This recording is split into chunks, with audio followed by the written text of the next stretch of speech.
कहा जाता है हर राजा अपने राज्य को बचाने के लिए तलवार उठाता है, पर एक ऐसा राजा भी हुआ जो अपना राज्य, अपनी शक्ति और अपनी सांसें तक प्रभु के चरणों में समर्पित कर गया। एक ऐसा राजा जिसे देवता रोक नहीं पाए, दैत्य हरा नहीं पाए और जिसकी विनम्रता के आगे भगवान तक झुक गए। और सबसे बड़ा अद्भुत सच, उस राजा को प्रभु ने मृत्यु का वरदान नहीं दिया, उन्हें दिया अमरत्व।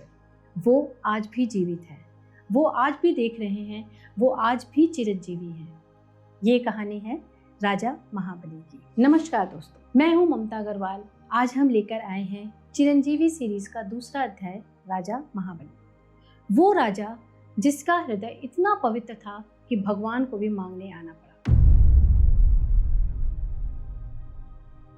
महाबली दैत्य वंश के होते हुए भी धर्म का जीता जागता स्वरूप थे।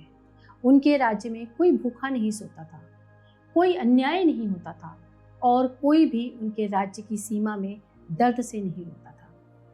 वो दान करते थे बिना सोचे, बिना तौल के और बिना किसी बदले की इच्छा के। इसीलिए उन्हें कहते थे दानवीर बलि। पर एक समय महाबली का तेज इतना बढ़ गया कि देवलोक का तख्त हिलने लगा।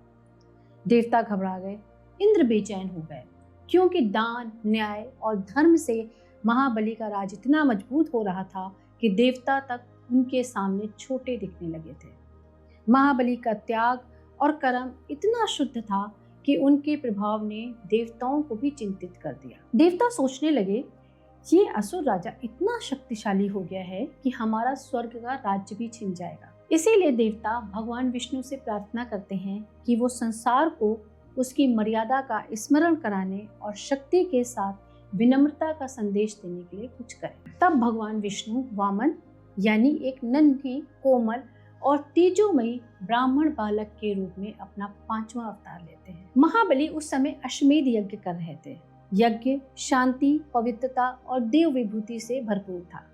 तभी एक छोटा सा ब्राह्मण बालक यानी वामन अंदर प्रवेश करता है। उनकी आंखों में शांति थी, उनके मुख पर अलौकिक तेज था और उनका प्रवेश जैसे पूरी यज्ञशाला को एक नई रोशनी से भर रहा हो। ये थे भगवान विष्णु अपने वामन अवतार में, विष्णु का अंश रूप, पर किसी को पता नहीं था। महाबली उन्हें देखकर तुरंत अपने आसन से उठे, विनय से झुककर बोले, ब्राह्मण देव, आपके चरण यहाँ पड़ गए, ये हमारे लिए पुण्य है। कृपया बताएं आप क्या चाहते हैं। सब लोग सन्नाटे में थे। सब सोच रहे थे ये बालक क्या मांगेगा। गाय, सोना, गांव, राज्य, कुछ भी हो सकता था। पर वामन ने मुस्कुराते हुए बहुत ही शांत स्वर में कहा, हे राजन, मुझे सिर्फ 3 पग जमीन चाहिए। यज्ञशाला में एक गहरी शांति छा गई। सब ये सोचकर हैरान थे, इतना सा दान एक छोटे ब्राह्मण के लिए 3 पग जमीन। महाबली मुस्कुराए, उनकी उदारता का कोई माप नहीं था। ब्राह्मण देव, आपने तो मुझसे बहुत छोटा दान मांगा है, 3 पग जमीन, ये भी कोई दान है? वामन मुस्कुराए और बोले, राजा, मुझे सिर्फ 3 पग जमीन ही चाहिए, उसके अलावा और कुछ नहीं। क्या तुम मुझे ये दे सकते हो? पर वहीं पर दैत्य गुरु शुक्राचार्य भी उपस्थित थे और वो ही महाबली का अश्वमेध यज्ञ करा रहे थे। वामन का 3 पग जमीन मांगते ही गुरु शुक्राचार्य का चेहरा बदल गया।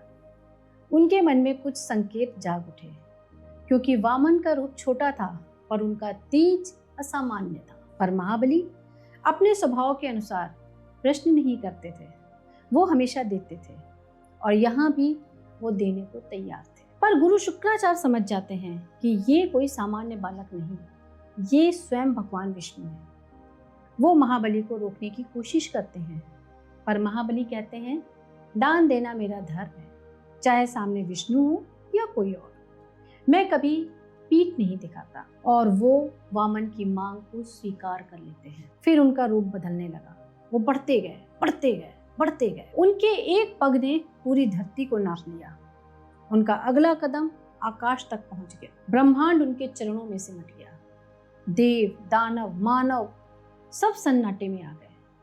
महाबली खड़े थे, विनय से, मुस्कुराहट के साथ। वामन बोले, मैंने 2 पग में सब नाप लिया, तीसरा पग कहाँ रखूं राजन? महाबली ने बिना एक पल की देरी के अपना सिर झुकाया।